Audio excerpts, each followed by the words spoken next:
உம்மை ஆராதிக்கும்படியாக உம்முடைய நாமத்தை போற்றும்படியாக நீர் எங்களுக்கு கொடுத்திருக்கிற இந்த தருணத்திற்காக உமக்கு நன்றி செலுத்துறோம் கர்த்தாவே. இந்த வேளையில உம்முடைய வேத வசனங்களை தியானிக்க போகிறோம். எங்களுடைய செவிகளையும் எங்களுடைய சிந்தனைகளையும் அப்பா எங்கள் யோசனைகள் எல்லாவற்றையும் கர்த்தர் ஒருமுகப்படுத்துங்க என்று சொல்லி நாங்கள் ஜெபிக்கிறோம் கர்த்தாவே. உலக சிந்தனைகள் ஒன்றும் எங்கள் இடத்துல வராதபடி கர்த்தர் பாதுகாத்துக் கொள்வீராக என்று சொல்லி நாங்கள் ஜெபிக்கிறோம் கர்த்தர். வார்த்தைகள் ஆமாண்டே ஒவ்வொரு ஊடாய் பேசட்டும் கர்த்தாவே. அந்த வார்த்தைகளை ஆமாண்டேப்பா அவர்கள் செயல்படுத்துகிற பொழுது தங்களுடைய வாழ்க்கையில அப்பியாசப்படுத்துகிற பொழுது கர்த்தர் நன்மையினால் அவர்களை முடிசூட்டுவீராக என்று சொல்லி ஜெபிக்கிறோம். முற்றிலுமாய் தாழ்த்துகிற ஒப்பு கொடுக்க ராஜா இயேசு மூலம் ஜெபிக்கிறோம் நல்ல பிதாவே ஆமேன்.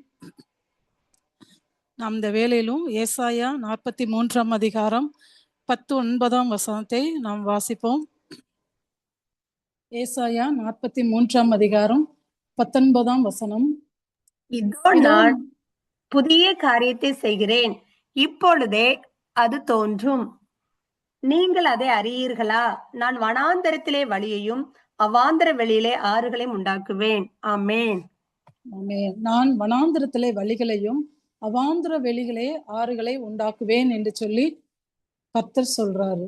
வனாந்தரம்னா எப்படி இருக்கும்? நம்மளுக்கு நம்ம பார்த்துருப்போம். நம்ம நிறைய இடங்கள்ல வந்து நம்ம வெளிநாட்டுல எல்லாம் இருக்கிறப்ப எல்லாம் நீங்க பார்த்தீங்கன்னா ராஜஸ்தான்ல எல்லாம் பார்த்தீங்கன்னா வனாந்திரம் வந்து ஒரு திக்கு தெரியாத இடமா இருக்கும், திசை தெரியாத இடம். அங்க என்ன இருக்காது, எதுவுமே கிடைக்காது, தண்ணீர் கிடைக்காது, அப்பம் கிடைக்காது, எதுவுமே கிடைக்காத நிலைதான் ஒரு வனாந்திரமான நிலைமை. அப்போ வனாந்திரமான வாழ்க்கையை யாரு தெரிந்து கொண்டான்னா ஆதியாகமம் 21 அதிகாரம் 14 வசனத்துல சொல்லியிருக்குது. பேர்சபாவின் வனாந்திரத்திலே அலைந்து திரிந்தால் யாரு? ஆகார். பேர்சபாவின் வனாந்திரத்திலே ஆகார் வந்து அலைந்து திரிகிறதை நம்ம பார்க்கிறோம். அநேகரோட வாழ்க்கை இந்த மாதிரிதான் இருக்குது, அலைந்து திரிகிற வாழ்க்கை. நம்முடைய எதிர்காலம் என்னவா இருக்கும், நம்முடைய பிள்ளைகளுடைய எதிர்காலம் என்னவா இருக்கும் அப்படின்னு சொல்லி ஒரு அலைந்து திரிகிற வாழ்க்கை, ஒரு போராட்டமான வாழ்க்கை, இந்த வாழ்க்கை தான் இருக்குது. அப்போ பாருங்க, திசை தெரியாத வாழ்க்கையில வந்து ஆண்டவர் ஒரு திசையை உண்டாக்குகிற தேவனா இருக்கிறார். பேர்சபாவின் வனாந்திரத்துல அவள் வந்து எப்படின்னா அலைந்து திரிகிறாள் என்று சொல்லி போடப்பட்டிருக்கிறார். ஆபிரகாம் அதிகாலையில இருந்து அப்பத்தையும் ஒரு துச்சி தண்ணீரை எடுத்து ஆகாருடைய தோளின் மேல் வைத்து பிள்ளையையும் ஒப்பு கொடுத்து அவளை அனுப்பிவிட்டான். அவள் புறப்பட்டு போய் பேர்சபாவின் வனாந்திரத்திலே அலைந்து திரிந்தாள். பாருங்க, எங்குமே அவளை வந்து ஒரு கண்ணு கெட்டாத தூரம் வரையில எப்படிதான் இருக்குது, வனாந்திரம் தான் இருக்குது. அப்போ எதுவுமே இல்லை, ஒரு மரம் இல்லை, ஒரு செடி இல்லை, ஆள் இல்லை. பாருங்க எப்படி ஒரு வாழ்க்கை. அப்போ அந்த இடத்துலயும் பாருங்க துருத்தியில இருக்கிற தண்ணீர் எல்லாம் செலவழிந்து போயிருச்சு.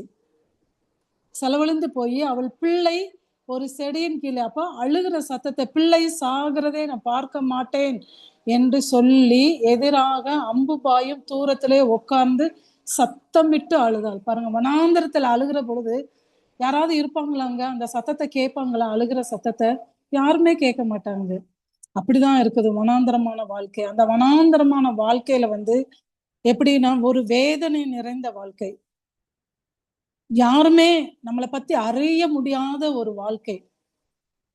அப்படிதான் இருக்குது அந்த வனாந்தரமான வாழ்க்கை. அந்த வனாந்தரம் வாழ்க்கையில வந்து ஒரு ஒரு கண் தெரியாத ஒரு குருடன் வந்து அது வந்து போற வழி எப்படின்னு சொல்லி அவனுக்கு தெரியுமா? தெரியாது. அப்படிதான் அந்த வாழ்க்கை இருக்கும். அந்த திசை கட்டு தெரியாத வாழ்க்கையில ஆண்டவர் வந்து அந்த வனாந்தரத்துல வந்து ஒரு பாதையை உண்டாக்குகிற தேவனா இருக்கிறார். பிள்ளைய அழுகிற சத்தத்தை என்ன செய்யறாரு? ஆண்டவர் கேட்கிறாரு. கேட்டு என்ன செய்யறாரு? ஒரு ஊற்றை உண்டாக்குகிறார். அதான் ஆண்டவருடைய அன்பு. பாருங்க, பிள்ளை அழுகுது, ஆனா தாய் என்ன செய்யறா? போய் தூரத்துல போய் உட்காந்து அழுகிறா. நான் என்ன செய்வேன்? என்னால என்ன செய்ய முடியும் இந்த வனாந்தரத்துல? என் பிள்ளை நான் சாகிறத நான் பார்க்கணுமா அப்படின்னு சொல்லி அவ என்ன செய்யறா? போய் அழுகிறா. யாரு? ஆண்டவரை நோக்கி அவ என்ன செய்யல? கூப்பிடல, போய் உட்கார்ந்து அழுகதான் செய்யறா. ஆண்டவர் தான் பாருங்க, தேவன் பிள்ளையின் சத்தத்தை கேட்டார். தேவன் தான் கேட்கிறாரு. தேவன் தூதன் வனாந்திரத்துல இருந்து ஆகாரை கூப்பிடுறாரு. யாருக்கு? பாருங்க, தேவன் தான் ஆகாரையும் கூப்பிடுறாரு. ஆகாரே, உனக்கு என்ன சம்பவித்தது? நீ பயப்படாத, பிள்ளை இருக்கும் இடத்திலே தேவன் அவன் சத்தத்தை கேட்டார் அப்படின்னு சொல்லி சொல்றாங்க. பாருங்க, ஒரு வனாந்தரமான இடமா இருந்தாலும் அந்த இடத்துல வந்து தேவன் தான் பிள்ளையும் பார்க்குறாரு, ஆகாரையும் கூப்பிடுறாரு. அப்போ நம்ம இந்த உலக வாழ்வுல எவ்வளவுதான் பிரச்சனை வந்தாலும் நம்ம யாரை தான் கூப்பிடணும்? ஆண்டவர் தான் ஃபர்ஸ்ட் கூப்பிடணும். ஆண்டவர் தான் நம்மளுடைய சத்தத்தை கேட்பார். நீங்க மற்றவங்கிட்ட போய் உங்க பிரச்சனைகளை சொன்னீங்கன்னா இந்த காதலை வாங்கிட்டு இந்த காதலை விட்டுட்டு போயிடுவாங்க. அப்படி இல்லைன்னா எனக்கு தெரியாது, வழி தெரியாது, நீங்க வேற யாராவது போய் கேளுங்க அப்படின்னு சொல்லி சொல்லுவாங்க. ஆனா நம்முடைய ஆண்டவர் அப்படிப்பட்ட ஆண்டவர் அல்ல. நம்மளுக்கு வழியையும் அதற்குரிய எப்படின்னா அந்த பாதையையும் அவர் என்ன செய்வாரு, நம்மளுக்கு உண்டாக்கி தர. அதுதான் இந்த ஜனத்தை எனக்கென்று ஏற்படுத்தினேன், இவர்கள் என் துதியை சொல்லி வருவார்கள் என்று சொல்லி நம்ம அந்த அதிகாரத்திலே வாசிக்கிறோம் அந்த வசனத்தை. சரியா, 21 வசனத்துல நம்ம வாசிக்கிறோம். அப்போ அந்த வனாந்திர வாழ்க்கையில எப்படின்னா ஆண்டவர் நம்முடைய சத்தத்தையும் கேட்கிறாரு. எப்படின்னா ஆண்டவரும் நம்முடைய சத்தத்தை கேட்கிற மாத்திரம் அல்ல, அவனுடைய வழியையும் நம்மளுக்கு எப்படி உண்டாக்கி தருகிற ஆண்டவரா இருக்கிறார். பின்ன வந்து தண்ணீர் கிடையாத இடம், யாத்திராகமம் 15ஆம் அதிகாரம் 22ஆம் வசனம். பின்பு மோசே இஸ்ரவேல் ஜனங்களை சிவந்த சமுத்திரத்திலிருந்து பிரயாணப்படுத்தினான். அவர்கள் சூர் வனாந்தரத்துக்கு புறப்பட்டு போய் 3 நாள் வனாந்தரத்தில் தண்ணீர் கிடையாமல் நடந்தார்கள். பாருங்க, வனாந்தரத்துல வந்து தண்ணீர் கூட இல்ல. ஆகாரு வந்து எப்படின்னா பாருங்க, பிள்ளை அழுகிற சத்தத்தை கேட்டு ஆண்டவர் என்ன செய்யறாரு, ஒரு ஊற்றை உண்டு பண்ணி துருத்தியில தண்ணீரை நினைப்பி நீ போன்னு சொல்லி அனுப்புறாரு. இங்க பாருங்க, இஸ்ரவேல் ஜனங்கள் வந்து எப்படின்னா பாருங்க, செங்கடலை பிளந்து அவங்க பிரிஞ்சு வர்றாங்க. வந்தா வனாந்திரமான வாழ்க்கை தான் அவங்களுக்கு இருக்குது. அந்த வனாந்திர வாழ்க்கையில அவங்களுக்கு எப்படின்னா எல்லா இடங்களிலும் சுற்றி திரியிறாங்க, தண்ணீர் கிடைக்கல. தண்ணீர் கிடைக்கலன்னு சொன்னோடனே அம்மா இவங்க என்ன பண்ணணும், ஆண்டுடைய சமூகத்துல போய் முறையிடணும். மோசைட்ட போய் சொல்றாங்க. மோசை யார்கிட்ட போவாரு, ஆண்டவர்கிட்ட போவாரு. அப்போ அந்த 23ஆம் வசனம், அவர்கள் மாறாவிலே வந்த போது மாறாவின் தண்ணீர் கசப்பா இருந்ததுனால் அதை குடிக்க அவர்களுக்கு கூடாது இருந்தது.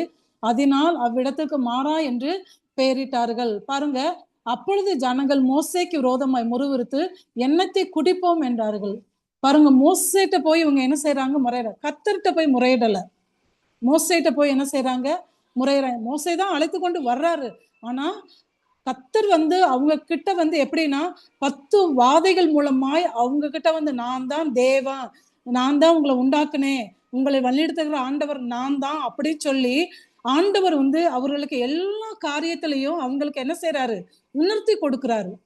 ஆனா அவங்க என்ன பண்றாங்க, கர்த்தரை நோக்கி பார்க்கல, மோசையை நோக்கி கூப்பிடுறாங்க. நாங்க இங்க சாகணுமா, எங்களுக்கு தண்ணீர் இல்லை அப்படின்னு சொல்லி என்ன செய்யறாங்க, மோசையை நோக்கி முறுமுறுக்கிறாங்க, கோவப்படுறாங்க.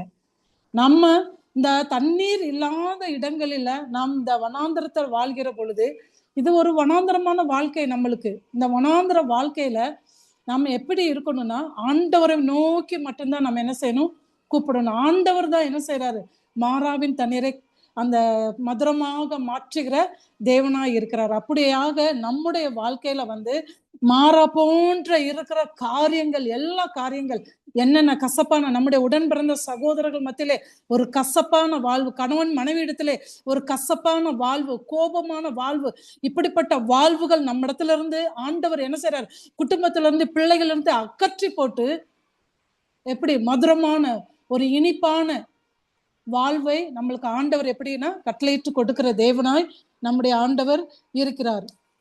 இந்த நாட்கள்ல பாத்தீங்கன்னா வனாந்திரத்துல தண்ணீர் கிடைக்காத போது, அப்போ இங்க நம்ம இந்த உலகத்துல வாழ்கிற பொழுது எல்லா இடங்களிலும் பாத்தீங்கன்னா தண்ணீர் இல்லாம தான் இருக்குது. எப்படின்னா பாருங்க, மாடு ஆடு மாடுகளுக்கு தண்ணீர் இல்லை. பின்ன வந்து எப்படின்னா அநேக இடங்கள்ல வந்து தண்ணீர் பற்றாக்குறை காணப்படுகிறது.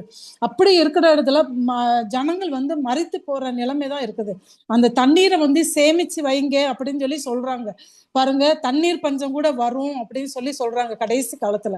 அப்ப அதுக்கெல்லாம் நம்ம தப்பித்து கொள்ளணும் அப்படின்னா ஆண்டோடைய சமூகத்தை மாத்திரம் நம்ம நோக்கி பார்த்து மாறாவே அந்த தண்ணீரை வந்து நமக்கு அந்த கசப்பாக இருக்கிற எல்லா காரியத்தை அகற்றி விட்டு ஆண்டோடைய சமூகத்துல நாம் உட்கார்ந்து ஆண்டவுடைய அந்த மதுரமான தண்ணீரை நாம் குடிக்கிற பொழுது ஆண்டவர் நம்ம அந்த தண்ணீர் கிடையாத இடத்திலும் வனாந்தரமான இடத்திலும் ஒரு வழியை உண்டாக்குகிற தேவனாய் இருக்கிறார். அப்பமும் தண்ணீரும் இல்லாத ஒரு இடம்தான் இந்த வனாந்தரமான ஒரு இடம். என்னாகமம் 21ஆம் அதிகாரம் 5ஆம் வசனம். அந்த இடத்துல வந்து அவங்களுக்கு ஜனங்கள் தேவனுக்கும் மோசேக்கும் விரோதமாக பேசி, நாங்கள் வனாந்திரத்திலே சாகும்படி நீங்கள் எங்களை எகிப்து தேசத்திலிருந்து வரப்பண்ணினது என்ன? இங்கே அப்பமும் இல்லை, தண்ணீரும் இல்லை. இந்த அற்பமான உணவு எங்கள் மனதுக்கு வெறுப்பாய் இருக்கிறது என்றார்கள். பாருங்க, வனாந்திரத்துல இருந்து பாருங்க, அதுக்கு பிறகு இந்த மாறாவின் தண்ணீரை மதுரமாக்குன கர்த்தர், அதுக்கு பிறகு அவங்கள வந்து எப்படி இவங்க கேட்குறாங்க, நாங்க புசிக்கிறதுக்கு எதுவுமே இல்லை, மறுபடியும் முறுமுறுத்து தான் கேட்குறாங்க. அந்த யாத்திராமம் 16ஆம் அதிகாரத்துல நீங்க பார்த்தீங்கன்னா அதுல போடப்பட்டிருக்குது. அந்த மன்னாவினால அவங்கள என்ன செய்யறாரு, ஆண்டவர் வந்து என்ன செய்யறாரு, போஷிக்கிறாரு. அதையெல்லாம் மறந்தவர்கள் தான் என்ன செய்யறாங்க, மறுபடியும் மோசேட்ட போய் முறையிட்டு, இந்த வனாந்தரத்துல எங்களுக்கு எதுவுமே இல்லை, நாங்க திரும்பி என்ன செய்யறோம், நாங்க எகிப்துக்கே நாங்க போறோம் அப்படின்னு சொல்லி அவங்க என்ன செய்யறாங்க, அவங்க மறுபடியுமாக அந்த இடத்துக்கு தான் திரும்பி போகணும்னு சொல்லி பாக்குறாங்க. ஆனா ஆண்டவர் வழி நடத்தி வந்த விதத்தை அவங்க என்ன செய்யற நினைக்காமே இருக்கிறாங்க. நாமளும் அப்படித்தான் இருக்கிறோம். ஆண்டவர் நம்முடைய தாயின் கருவற்றிலே உருவாக்குனாரு. நம்மளை பாருங்க, சிறு வயதுல இருந்தே தெரிந்து கொண்டு ஆண்டோடைய நம்முடைய திருமண வாழ்வு அமைத்து கொடுத்து நம்முடைய பிள்ளைகளை கொடுத்திருக்கிறாரு. இப்படி ஒவ்வொரு நேரத்திலையும் ஒவ்வொரு இடத்துலையும் ஆண்டவர் வந்து எப்படி நம்மளை வழிநடத்தி கொண்டு வந்திருக்கிறாரு, பாதுகாத்து வந்திருக்கிறாரு. நம்ம எல்லா காரியங்களிலும் ஆண்டவர் நம்மளோட கூட இருந்திருக்கிறாரு. தண்ணீர் இல்லாதபடி, அதாவது அப்போ எதுவுமே இல்லாதபடி நம்மள ஒண்ணும் வழி எடுத்துட்டு வரல.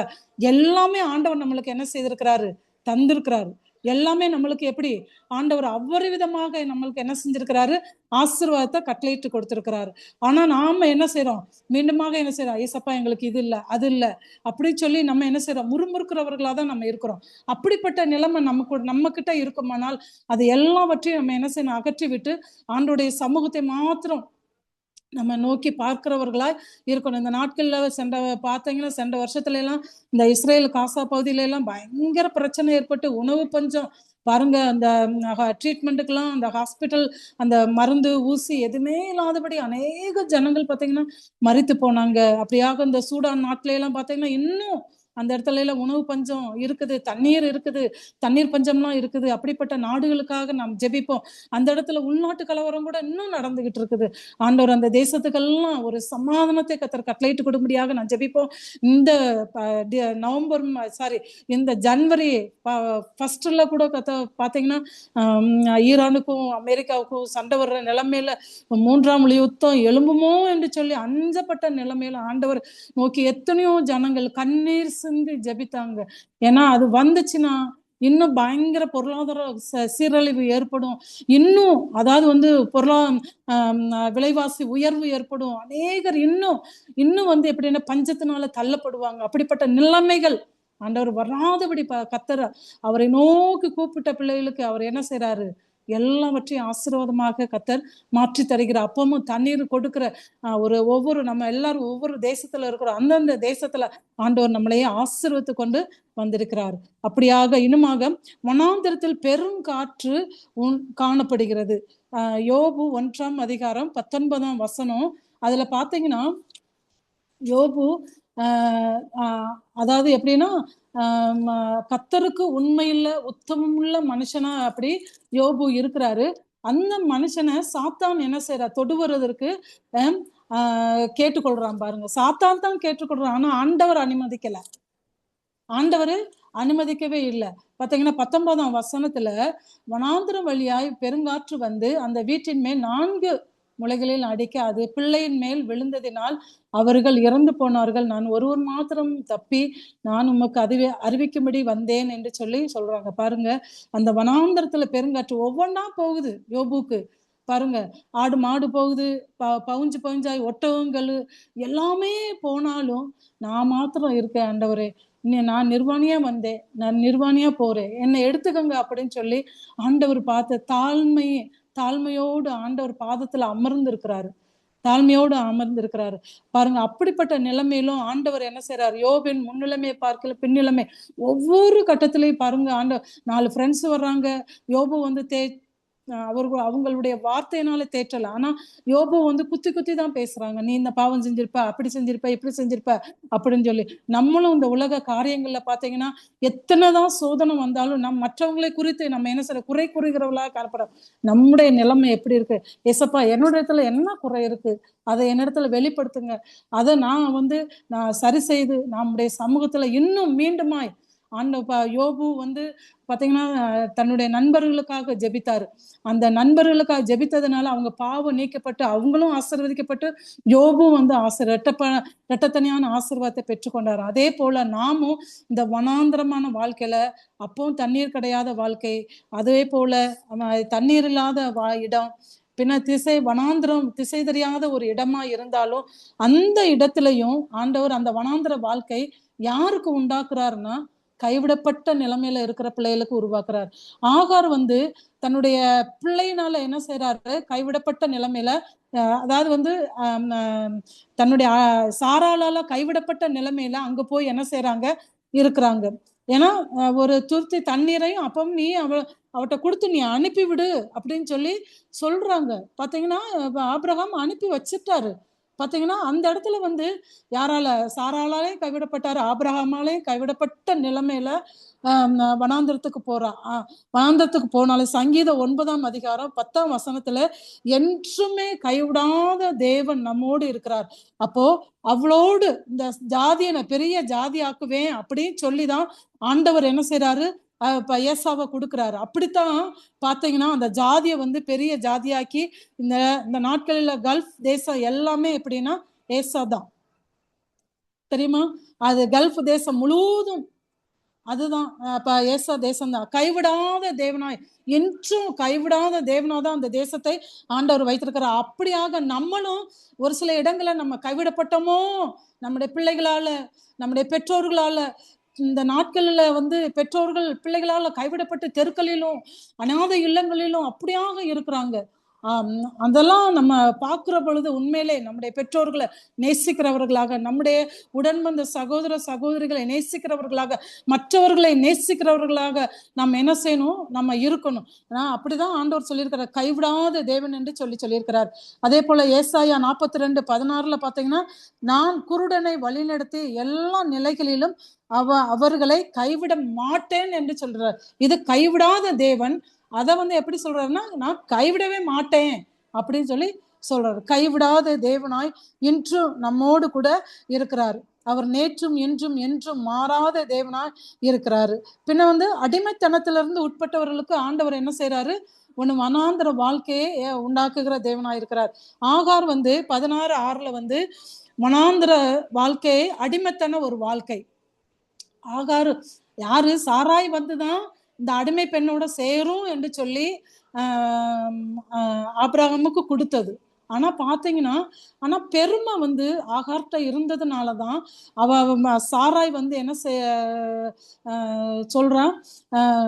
இவளை அனுப்பிவிடும், இவ இங்க இருக்க வேண்டாம் அப்படின்னு சொல்லி அவ என்னைய வந்து மன நோவு பண்ணுறா அப்படின்னு சொல்லி ஆபிரகாம்கிட்ட சொல்லும் போதுலதான் ஆபிரகாம் அதுக்கு பிறகுதான் அந்த காரியங்கள் தெரிய வருது.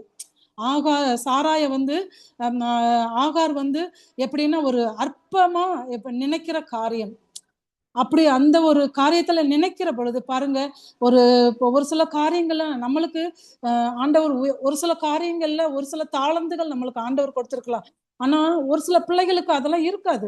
ஆனா பாத்தீங்கன்னா ஒரு சில பேரண்ட்ஸ் வந்து என்ன பண்ணுவாங்கன்னா, அந்த பிள்ளைகளை வந்து அற்பமா பாரு, அந்த பிள்ளைங்க பாரு எப்படியெல்லாம் இருக்கிறாங்க, நீ இருக்கையே அப்படின்னு சொல்லி திட்டுவாங்க. பாத்தீங்களா?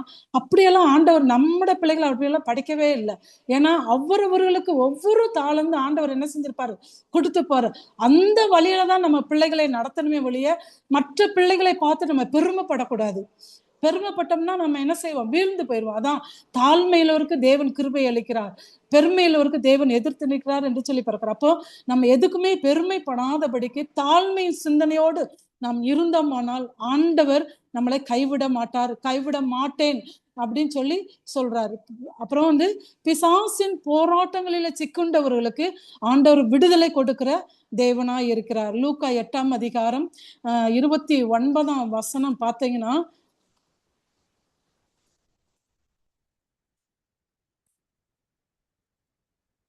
அந்த அசுத்த ஆவி அவனை விட்டு போகும்படி இயேசு கட்டளையிட்டபடினாலே அவன் சொன்னான். அந்த அசுத்த ஆவி வெகு காலமாய் அவனை பிடித்திருந்தது. அவன் சங்கிலியினாலும் விலங்குகளினாலும் கட்டுண்டு கவனப்பட்டுப்பட்டிருந்தும் கட்டுகளை முறித்து போட்டு பிசாசினால் வனாந்தரத்துக்கு துரத்தப்பட்டிருந்தார். பார்த்தீங்கன்னா, இந்த பிசாசு பிடித்திருக்கிறவங்களும் சங்கிலினால அது என்ன செய்யறாங்க, கட்டி போறாங்க. இந்த லேகியோன் பார்த்தீங்கன்னா, அவனெல்லாம் பிசாசுனால என்ன செய்யறாங்க, அநேக பிசாசு அவன்கிட்ட இருக்குது. அதனால நான் லேகியோன் அப்படின்னு சொல்றான். ஆனா அந்த பிசாசு பிடித்திருந்த பேர் லேகியோனே கிடையாது. அந்த பிசாசு அநேக பிசாசு இருக்கிறதுனால அது லேகியோன் அப்படின்னு சொல்றதை நம்ம பாக்குறோம்.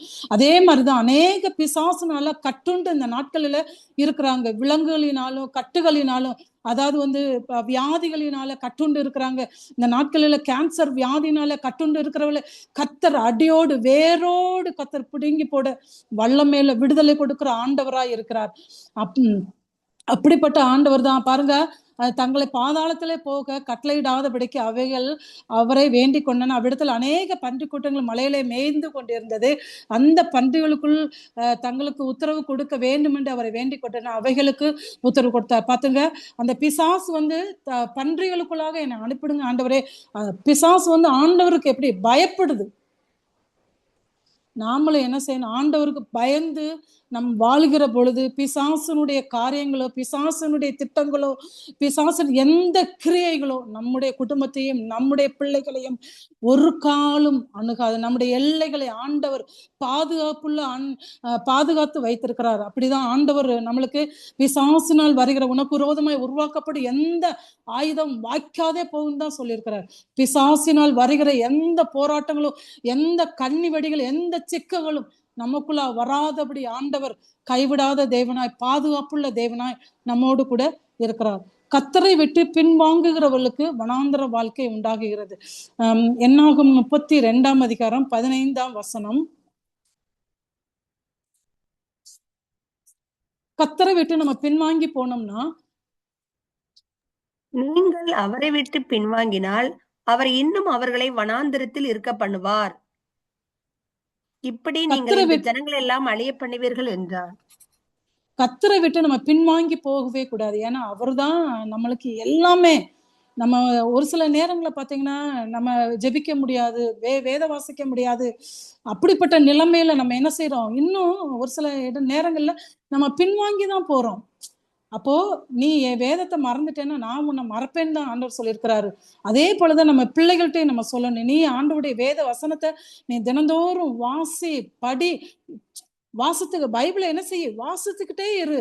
ஆண்டவர் வார்த்தையினால நம்மளை என்ன செய்வாரு, தேற்றுவாரு. வார்த்தையினால பேசுவாரு நம்ம கிட்ட. ஆண்டவர் அப்படிப்பட்ட வார்த்தை, நம்முடைய ஜீவனுள்ள வார்த்தையா நம்முடைய ஆண்டவருடைய வார்த்தை இருக்குது. அந்த வார்த்தைகளை நம்ம என்ன செய்யணும், ஒரு காலம் நம்ம என்ன செய்யணும், பின்வாங்கி போகவே கூடாது. நம்ம பின்வாங்கி போனோம்னா பிசாசு நம்ம கிட்ட உள்ள வந்துருவோம். அநேக சோதனைகளையும் அநேக பிரச்சனைகளையும் நம்மளுக்கு ஒண்ணுமே செய்ய முடியாத நிலைமையில கொண்டாந்து என்ன செய்வான், போட்டுருவான். அப்போ நம்ம என்ன செய்யணும், ஆண்டவருடைய வார்த்தைகளை விட்டு ஒரு காலம் நம்ம என்ன செய்யக்கூடாது, பின்வாங்கி போகவே போகக்கூடாது. பின்வாங்கி போனோம்னா நம்ம என்ன செய்வோம், ஆண்டவர் அந்த பிசாசு காரியங்கள் நம்மளை என்ன செய்யணும், சூழ்ந்து கொண்டோம். அதை விட்டு எழும்ப முடியாதபடி நம்மளை அப்படியே அமிழ்த்து போட்டுக்கொண்டே தான் இருப்பான் பிசாசு. அப்போ ஆண்டவருடைய வார்த்தை தான் வல்லமை உள்ளது. ஆண்டவருடைய வார்த்தை தான் ஜெயம் கொடுக்கிறது. ஆண்டவருடைய வார்த்தை தான் நம்மளுக்கு வழியை உண்டாக்குகிற வார்த்தை. அதனால ஆண்டவருடைய வார்த்தை மட்டும் நம்ம என்ன செய்யக்கூடாது, பின்வாங்கி போகவே கூடாது. இஸ்ரவேல் ஜனங்கள் பின்வாங்கி போனதுனாலதான் பாத்தீங்கன்னா எகிப்துல இருந்து வந்த ஜனங்கள் யாருமே என்ன செய்யல, கானான் தேசத்துக்குள்ள போகல. அவங்க பிள்ளைகள் மாத்திரம்தான் போனாங்க. ஏன்னா அவங்க அப்படி வனாந்திரத்துல ஒவ்வொருத்தரா பாத்தீங்கன்னா நிறைய பேர் மாண்டு செத்து போனாங்க. அப்படிப்பட்ட நிலைமைகள் நம்மளுக்கு யாருமே வேண்டாம். ஆண்டவருடைய வார்த்தை மாத்திரம் நம்ம என்ன செய்வோம், பின்பற்றி வாழுவோம். ஆண்டவர் நம்ம என்ன செய்யற அந்த வனாந்திர வாழ்க்கையில இருந்து நம்மளை கைவிடாத தேவனாய் இருப்பார். அதே போல சோதிக்கப்படுகிறவர்களுக்கு வனாந்திர வாழ்க்கை. மத்தேயு 4ஆம் அதிகாரம் 1ஆம் வசனம். நம்ம நேற்றைய தினத்துல அந்த சிஸ்டர் கூட சொன்னாங்க, வனாந்திர வாழ்க்கையில அந்த மலையின் மேல கொண்டு போய் வைத்தாலும் பாருங்க பிசாசு அநேக காரியங்களை சொல்றான். பாத்தீங்கன்னா நீ தாள குதியும் அப்படின்னு சொல்றாரு ஆண்டவர். ஒவ்வொரு வார்த்தையும் பாத்தீங்கன்னா ஜெயிக்கிறது எப்படி ஜெயிக்கிறாரு, ஆண்டோடைய வார்த்தையை வைத்துதான் ஜெயிக்கிறாரு. பாருங்க, நீ 6வது வசனம், தேவனுடைய குமாரனை ஆனால் தாழ குதியும் அப்படின்னு சொல்லி சொல்றான்.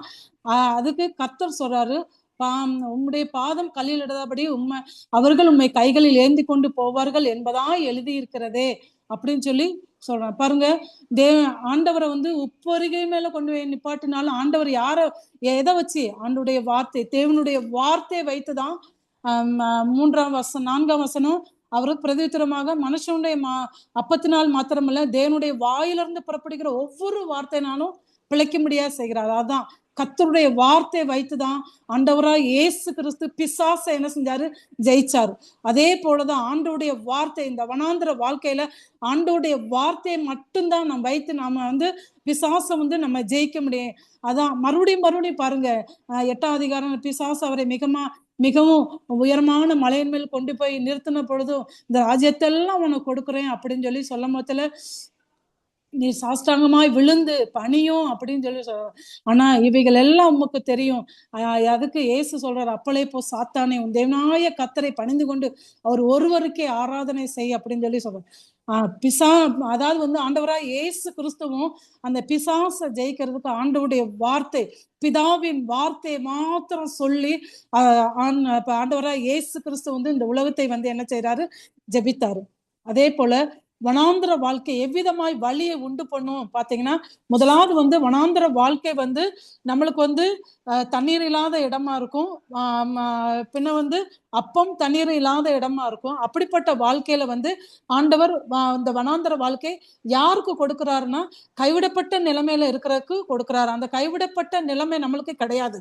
ஆண்டவர் கைவிடாதவர், கைவிட மாட்டேன் என்று சொல்லியிருக்கிறார். அடிமைத்தனத்துல இருந்து நம்மளுக்கு ஒரு விடுதலை கொடுக்கிறார். அதே போல பிசாசின் பிடியிலிருந்து ஆண்டவர் நம்மளுக்கு ஒரு விடுதலை கொடுக்கிறார். கர்த்தரை விட்டு பின்வாங்காதபடி ஆண்டவருடைய வார்த்தை மாத்திரம் பின்பற்றி வாழ்கிறவர்களுக்கு ஆண்டவர் எப்படின்னா ஒரு விடுதலை கொடுக்கிற ஆண்டவராய் இருக்கிறார். அதே போல சோதிக்கப்படுகிறவர்களுக்கு ஆண்டவர் எப்படின்னா ஆண்டவருடைய வார்த்தை மாத்திரம் பின்பற்றி ஆண்டவர் பிசாசை ஜெயித்தது போல நாமும் இந்த உலகத்தை ஜெயிப்பதற்கு ஆண்டவருடைய வார்த்தை மாத்திரம், பிசாசை ஜெயிப்பதற்கு வார்த்தை மாத்திரம் நம்ம என்ன செய்வோம்? பயன்படுத்தும். அதே போல வனாந்தரத்தில் எவ்விதமாய் வழியை உண்டு பண்ணுவார்னா, நாம் ஆண்டவரால் தெரிந்து கொள்ளப்பட்டிருக்கணும். நாம் ஆண்டவரால் தெரிந்து கொள்ளப்பட்டிருக்கிறோமா என்று சொல்லி நாம் பார்ப்போம். இந்த நாட்கள்ல பாத்தீங்கன்னா அநேகர் பாத்தீங்கன்னா குடி பழக்கத்தினால பாத்தீங்கன்னா பிள்ளைகள் சாபத்துக்கு உரிய பிள்ளைகளா இந்த நாள்ல வாஸ்தவம் பாத்தீங்கன்னா பிள்ளைகள் பெற்றோர்களை கொலை செய்வாங்க அப்படி. ஆனா நம்முடைய குடும்பம் ஆண்டவரால தெரிந்து கொள்ளப்பட்டதா? நம்முடைய பிள்ளைகள் ஆண்டவரால தெரிந்து கொள்ளப்பட்டாங்களா? நம்முடைய வாழ்க்கை ஆண்டவரால தெரிந்து கொள்ளப்பட்டதா என்று சொல்லி நாம் பார்க்க வேண்டும். ஆண்டவரால தெரிந்து கொள்ளப்பட்டது என்றால் யோவான் 15ஆம் அதிகாரம் 16ஆம் வசனத்தை யாராவது ஒருவர் வாசிங்க. யோவான் 15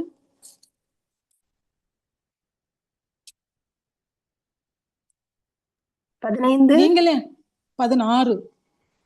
நீங்கள் என்னை தெரிந்து கொள்ளவில்லை, நான் உங்களை தெரிந்து கொண்டேன். நீங்கள் என் நாமத்தினாலே பிதாவை கேட்டுக்கொள்வது எதுவோ அதை அவர் உங்களுக்கு கொடுக்கத்தக்கதாக நீங்கள் போய் கனி கொடுக்கும்படிக்கும் உங்கள் கனி நிலைத்திருக்கும்படிக்கும் நான் உங்களை ஏற்படுத்தினேன். ஆமென். ஆண்டவர் பாருங்க, நீங்கள் நம்ம ஆண்டவரை தெரிந்து கொள்ள, ஆண்டவர் தான் நம்மளை என்ன செஞ்சுட்டாரு? தெரிந்து கொண்டிருக்கிறாரு. என் நாமத்தினாலே பிதாவை நீங்க கேட்டுக்கொள்வது எதுவோ நீங்கள் போய், அதாவது அவர் உங்களுக்கு கொடுக்கத்தக்கதாக நீங்கள் போய் கனி கொடுக்கும்படி உங்கள் கனி நிலைத்திருக்கும்படிக்கும் நான் உங்களை ஏற்படுத்தினேன். ஆண்டவர் நம்மளை தெரிந்து கொண்டார்னா நம்ம என்ன செய்யறோம்? ஒரு கனி கொடுக்கிறவங்களா நம்ம இருக்கணுமா? ஆவியின் சிந்தை, ஆவியின் கனி நம்ம இடத்துலதான் இருக்கிறதா என்று சொல்லி நம்மளை நாமே ஆராய்ந்து பார்ப்போம். ஆண்டவர் நம்மளை தெரிந்து கொண்டிருக்கிறார் அல்லவா? நாம் மற்றவர்களுக்கு ஒரு கனி கொடுக்கிறவர்களாய் நாம் மாறுவோம். அதே போல பாத்தீங்கன்னா இன்னும் முதலாவது ஆண்டவர் நம்மளை தெரிந்து கொண்டிருக்கிறார். இரண்டாவது ஆண்டவர் நம்மளுக்கு முன் சென்று வழியை ஆயத்தப்படுத்துகிறார். நான் ஏசாயா 45ஆம் அதிகாரம் 2ஆம் வசனம்.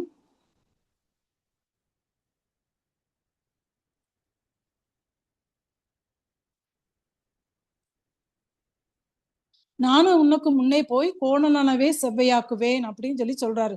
பாருங்க, நான் உனக்கு முன்னே போய் கோணலானவைகளை செவ்வையாக்குவேன். நம்மளுக்கு முன் சென்று வழி ஆயத்தப்படுத்துகிற தேவன் அப்படின்னா நம்மளுக்கு முன்னாடி யார் போகணும்? ஆண்டவர் தான் போகணும். அப்பனா தான் கோணலான பாதையெல்லாம் செவ்வையாக்க முடியும். நம்ம முன்னாடி போயிட்டோம்னா அது கரடு முரடான பாதையா தான் இருக்கும், முள்கல் மேடுகள் உள்ள பாதையா தான் இருக்கும். ஆனா ஆண்டவர் நம்மளுக்கு முன்னாடி சென்றாருன்னா அந்த பாதை எப்படி இருக்குமா? கோணலாவே நம்முடைய நேரான பாதைக்கு ஆண்டவர் என்ன செய்வாரு? வழி இதுவே நடவுகள் என்று சொல்லி ஆண்டவர் நம்முடைய பிள்ளைகளுக்கும் நம்மளுக்கும் என்ன செய்வாரு?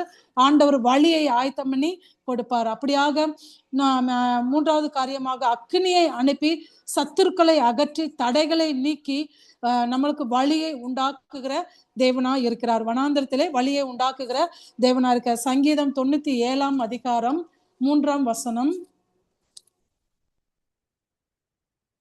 அக்கினி அவருக்கு முன் சென்று சுற்றிலும் இருக்கிற அவருடைய சத்துருக்களை சுட்டரிக்கிறது. பாருங்க, அக்கினி அவருக்கு முன்பாக சென்று சுற்றிலும் இருக்கிற அவருடைய சத்துருக்களை சுற்றரிக்கிறது அப்படின்னு சொல்லி நான் பாக்குறோம். நம்மளுக்கு சுற்றி இருக்கிற சத்ரு தடைகளை எல்லாவற்றையும் ஆண்டவர் நீக்கி போடணும்னா நாம் அக்கினியா இருக்கணும். தேவ அக்கினி நம்ம இடத்துல இருக்கணும்.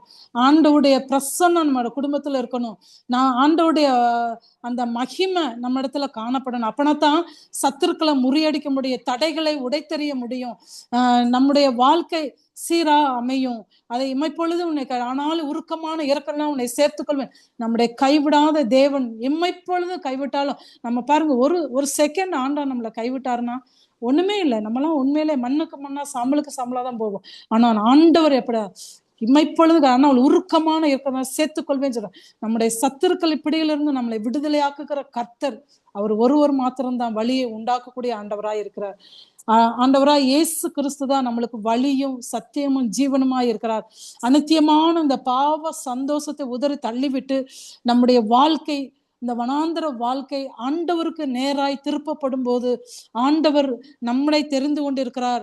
நம்மளுக்கு வழியை முன் சென்று ஆயத்தம் பண்ணி கொடுத்திருக்கிறார். நம்மளை சத்துருக்கள் இப்படியிலிருந்து நம்மளை விடுதலையாக்கி ஆண்டவர் நம்மளுக்கு ஒரு வழியை நேராக வழி நடத்துகிற தேவனாய் இருக்கிறார்.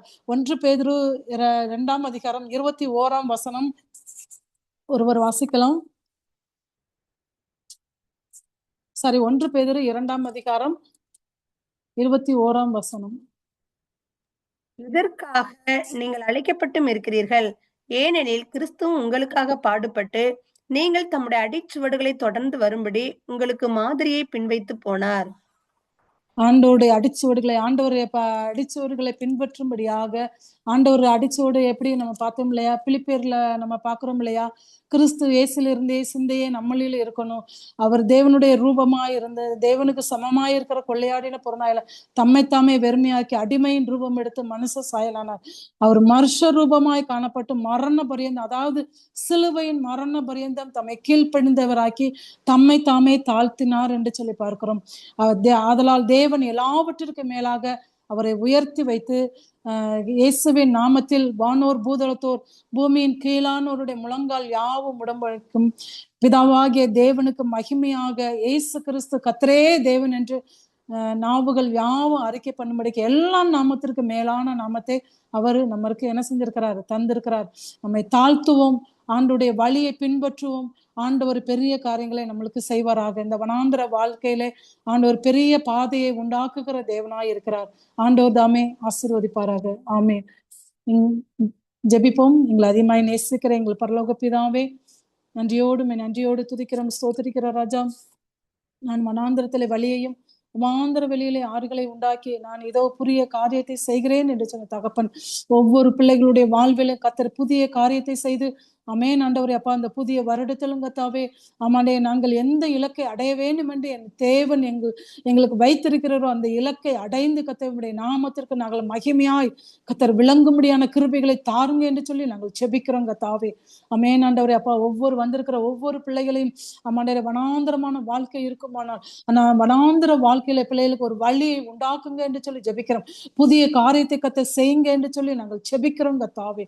தடைகளை நீக்கி போடுகிற ஆண்டவர் அவர்களுக்கு முன்பாக கடந்து செல்வீராக என்று சொல்லி ஜெபிக்கிறோம் கர்த்தாவே. நன்றியோடு துதிக்கிற ஸ்தோத்திரிக்கிற ராஜா.